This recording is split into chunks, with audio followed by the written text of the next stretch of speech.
Loco here, and the purpose of this video is to discuss the argument of casual versus hardcore / core content inside Destiny 2 and why I believe the black and white narrative is unhelpful, but also built on a false pretense. To start, I think that Bungie needs to shift their vision for Destiny from an awesome action MMO in a single evolving world that you can play with your friends anywhere, anytime, to an awesome action MMO experience that offers meaningful rewards earned through meaningful experiences in a single evolving world that you can play solo or with your friends anywhere, anytime. Now, I know it's not as clean, but I wish this is what was implied with the original vision and didn't need to be said. First things first, before I go too deep, I want to clarify the difference between core and casual, so we're speaking on the same terms. For the purpose of this video, a casual gamer is defined as a mindset. You are casual if you possess an unwillingness to learn, to improve, or to sink time and effort into whatever it is you do. And a core player is the opposite. You are a core gamer if you put more focus into the game than just a brief moment of gratification. You are core if you're open to the idea of trial and error improvement or the evolution of tactics to overcome obstacles, and you're hardcore if you take that to a maximum. I'm going to give credit to Upper Echelon Games for this, as he's more or less the first person to really come out and frame it this way. Now, being a core gamer is a spectrum. You can play games casually, but you could also play games at a hardcore level or even a professional level. I'm sure there's a lot of people who say that they play Destiny casually and are casual gamers, but I'm sorry, if all you do is play Destiny, and even if you don't do raids or PvP or Gambit, but you just enjoy grinding endless strikes, I don't know why you would, but I'd consider you a core gamer. You care about the game enough to sink your time and mental effort into whatever tickles your fancy within the game. You don't have to be a streamer, a content creator, or a phony community leader to treat the game as though it's a hobby. After all, David Allen, Destiny 2's executive producer, in a 2017 interview said, and I'm paraphrasing here, but it's unmistakable that there's a tremendous amount of players who play this game as though it's a hobby, and Bungie wants to support that. If you're playing this game enough to consider it a hobby, you are the core audience of this game, and you, not the casual audience, is the lifeblood of this game and its success. Once again, if you have the mindset that you should be able to pay your way to win, that you should get rewards immediately just for logging in, and maybe that you only log in once a month or once a year or whatever, and you believe that any difficulty whatsoever needs to be removed and banished to the Shadow Realm, while you are entitled to your opinion on how the game should work, you are a casual gamer. And I hope that Bungie has you in mind, but not in heart. Casualification of games should scare you. The removal of depth, challenge, and meaningful rewards for your effort, as well as a pile-on of microtransactions, should not be something welcomed with open arms and eyes shut. Bushnell's Law, or Nolan's Law, is often attributed to the Atari founder Nolan Bushnell, and I hope I'm saying that name right, based on the subject of video game design. Quote, "All the best games are easy to learn and difficult to master. They should reward the first quarter and the 100th, end quote. This is why I and so many other people love Super Smash Bros. Melee for the Nintendo GameCube. The basics are extremely easy to learn, but the advanced basics are so difficult to master that simply movement proficiency in the game is a rewarding feeling in of itself. And it's this game within a game that has led to such a fruitful longevity. I know it's like beating a dead horse at this point, but let's take a look at Blizzard and how they casualified World of Warcraft. Subscriptions going down year after year. The WoW veterans fed up with how the game they once loved turned into a more casual-focused game, and sorely wanting World of Warcraft to go back to being the game it used to be. After years of voicing their concern, Blizzard finally released WoW Classic. Their stock jumped, and has been trending upwards since. The reason Melee is still around and being played today is because of the passion of its player. The core audience, the hobbyist, the enthusiast, the people playing the game day in and day out, and it's this audience that takes an IP and transforms it past just being a game. Understanding what a core gamer is versus a casual gamer is very important, as it forms the base for a lot of my points. Now let's talk about meaningful rewards earned through meaningful experiences. I sincerely believe that most core players would agree that there's a very shallow pool of meaningful content to do in the game. Sure, there's a lot of lull periods in between seasons, but Season at the Dawn has been an entire season of just meh. I want Destiny to be able to be picked up and easy to understand, but have the depth of an awesome action MMO that they claim they want it to be.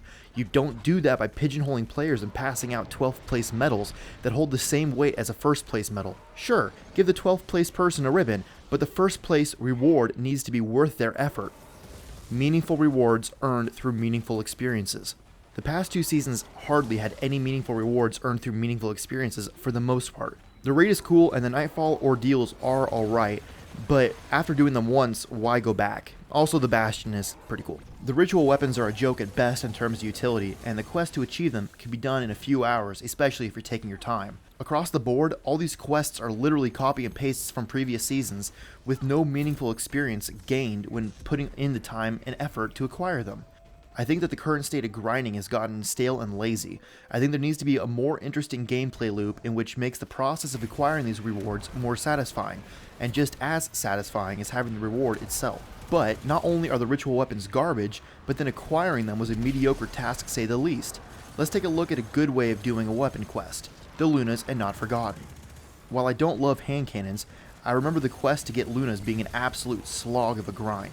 Complete 10 comp matches, 150 hand cannon kills in comp, 200 solo kills in comp, 3 rumble matches, 100 hand cannon precision kills in comp, reach Fabled, which is 2100 in the glory playlist.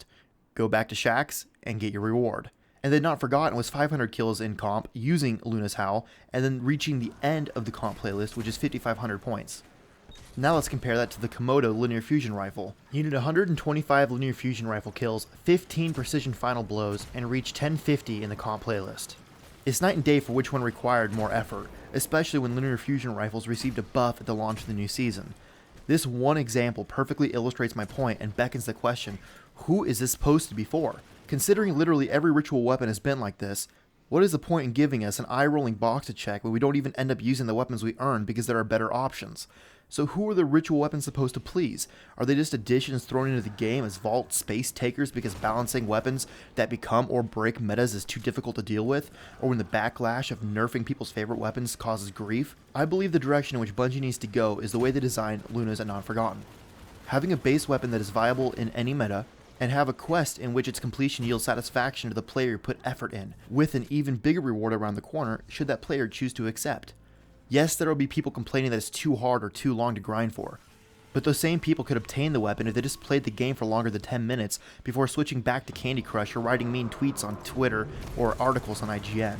Why should the content cater to an audience that jumps ship to play other games the moment something new releases, or don't show up when the content's in a drought? One of the biggest complaints right now is there's nothing meaningful to do. Drip feed content sucks, obviously, but giving us 3 ritual weapons that can liberally be obtained in the first day, or if you're taking your time, first week of the season, makes finally acquiring them a joke, and when they suck, it's a waste of our time. How hard is it to push the minimal requirements to obtain these weapons just a tad further? I'm not asking for an absolute hellish grind, I just want to feel challenged, and that I'm earning my weapons versus paying for them and logging in to collect. As a side note, I actually don't mind all that much that we're required to use the weapon type of the request reward weapon, because otherwise I don't think we ever would. Like for instance, why would I use a linear fusion rifle in PvP when it functions just as a discount sniper? Like yeah, it's fun, but it's a self-imposed disadvantage to use it. I'm going really far into this example of ritual weapons for 2 reasons. For one, it highlights my point that Destiny gives out free rewards to players too easy, which then makes all the people who actually enjoy putting time into the game have nothing to do. And don't even get me started with Xur. You shouldn't be able to buy exotics for free. It's stupid. Yes, I know that he's been here since the beginning, but please just give us a meaningful quest to earn the exotics. It's supposed to be an MMO, right? And 2, the idea that the content should be accessible to casuals, but then meaty enough to retain the core needs to be the way they look at the development and implementation of their seasons and game as a whole. It's no secret that Bungie wears too many hats and tries to please too many people, but if you try to please everyone, you end up pleasing no one. And ironically, no matter how many times you shit on the day one player, we will still come back. We like the game, we like the world that Bungie's created, we like the gunplay, we like the hidden puzzles that get the community jazzed up, and the thematic raids. It's fun. But if you kill that fun by making it too easy, removing meaningful rewards obtained through difficult challenges, and catering to the type of player that has no interest in being an advocate for the game now that it is free to play, you are effectively taking Destiny out back behind a barn and putting the end of a barrel between its eyes and giving it the Cade 6 treatment. Once again, I am saying that I want it to be accessible to new players and casual gamers, but I want it to have the difficulty and meaningful experiences from within the game, not solely relying on the illusion of meaningfulness from time spent with friends while playing the game. Rather than stringing along players, especially the hardcore audience, who believes in what this game could be, I would ask Bungie to clearly identify what the exact expectations of this game are. For as much crap as Destiny and Destiny players get, I really do enjoy the game, and I just want to see Destiny and Bungie succeed in this world that they've created. That's it for the video. My name is Loco Elefante. I stream every Monday, Tuesday, Wednesday at twitch.tv/LocoElefante. I hope you have an awesome day, and thank you for listening.